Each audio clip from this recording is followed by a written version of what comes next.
and if comedians learn how to kill our comedy ego and tap into our dark side when we're playing, dramatic roles, we're gonna be great because that's who we are anyway. Willie D Live. You ever checked him about it directly? No, he left a note for me in the club, a comic club, I think last year before last, saying he didn't know how I felt about it. Because I talk about it in public with it. Somebody asked me a question, I'm not going to lie. Oh, no, everybody in Hollywood is fun to work with. No, fuck that. Be honest. So, and some other people that work with have shared the same story of haterism. So that's how I knew it just wasn't me. So he left a note apologizing and things like that. And, I saw the note. And I looked at it and, I was like, yeah, whatever. I hold grudges, unfortunately. That's one of my flaws. I hold grudges. I'm still mad at the doctor who slapped me on the ass when I was born. I find that motherfucker and choke shit out of him. But I hold grudges, which ain't cool. It ain't God. It ain't, but I'm working on it. And that's probably why I'm a hoarder, because I hold on to shit too long. I get that from my mama. But yeah, so that's the only thing only film I kind of probably regret doing, to be honest. Especially when you're coming off of movies like Life and Eddie Murphy allowed everybody to be themselves, I come off a sitcom Good News with Ed Weinberg, one of the greatest TV producers of all time, who gave me the green light. So you work with so many people who trust you and respect your game and allow that you're not going to fuck it up. Then, you come to somebody who's trying to really, really micromanage you and direct you, and you're not the director, then yeah, I got a problem with it. What set that you were on, what movie set did you learn the most from?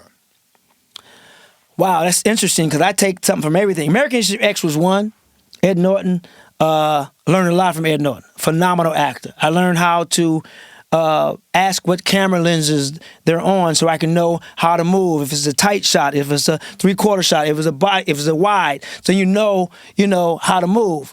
Just being on the set of Martin, watching Martin go off script and make that shit funnier each time. Being on the set of Life, that scene in Life when we're at the table and they're going around, what you in for? Man, we must have did 40 takes, bro. Because Eddie Murphy every fucking time had a different take, and every take was funnier than the previous take.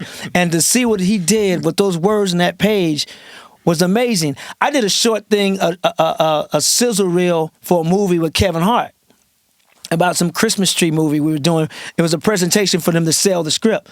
And Kevin was the same way. The words on the page, were there as a guide, but he would go off script and make it funny. So when you work with people like that, plus I worked with Kevin Hart in a movie called The Last Stand that Russ Parr wrote and produced and directed. And Kevin Hart plays this comic who had he was a ventriloquist. He had a dummy, and he had a meltdown. And even back then, you go back to my old interviews on radio back then, I said, man, if Kevin ever decides to be a dramatic actor, he's going to kill it because he's killing this role. And if comedians learn how to kill our comedy ego and tap into our dark side when we're playing, dramatic roles, we're going to be great because that's who we are anyway. So a lot of sets were great to be on, man. The Life set, the Last Stand set, the sitcom Good News. I had a great cast, a great fun. We still meet once a month for dinner, just to rekindle stuff. So it's like the relationship. And so, man, those are some of the great sets I learned from. Being on the Kings of Comedy tour, right? Learning from Steve Harvey, learning from Cedric the Entertainer, learning from Bernie Mac. Me and Bernie Mac was together a lot because we were both shooting Life and Kings of Comedy at the same time. That's how I started smoking cigars, Bernie Mac.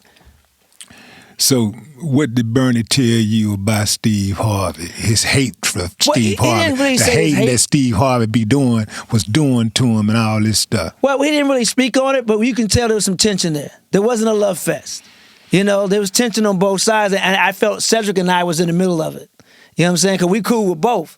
And it was just that, two alpha males, butting heads. Did Bernie ever confess to you that he had a dream about knocking really knocking Steve Harvey out? No. There was no conversation like that. No, never. You never saw Bernie whipping out a knife or loading a gun. No, man.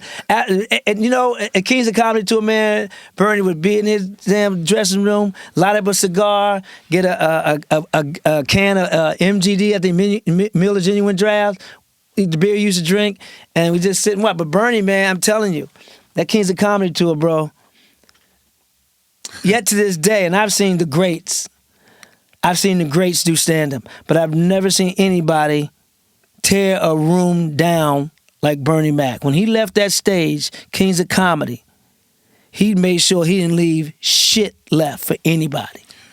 Anybody. And I think, and it was crazy because I kind of think he did it on purpose. Because him and Steve had a little tension, he made sure, like, okay, come behind this. Come behind this. And Bernie, and my brother was telling me, Joe was telling me, they was on the Def Comedy Jam tour. Nobody wanted to follow Bernie. Nobody wanted to follow Bernie. On the set of Life, Bernie was funny. Bernie be holding court, making everybody laugh. Eddie laughed, Martin laughed. I mean, come on, man. Yeah. I mean, Bernie was just he was just different. He was just that. I know everybody talk about him, you know, like to talk about Kobe once they're gone, then you appreciate him. But no, he was appreciated in life. He was appreciated in life too. Yeah. But now you can be like, God damn. In life, he was just acting like not just one thing to kill it on stage, but in his roles, he killed it. No matter what he did, from Ocean's 11 to Guess Who's Coming to Dinner to Pearl's Kitchen to everything. Bernie killed everything he touched.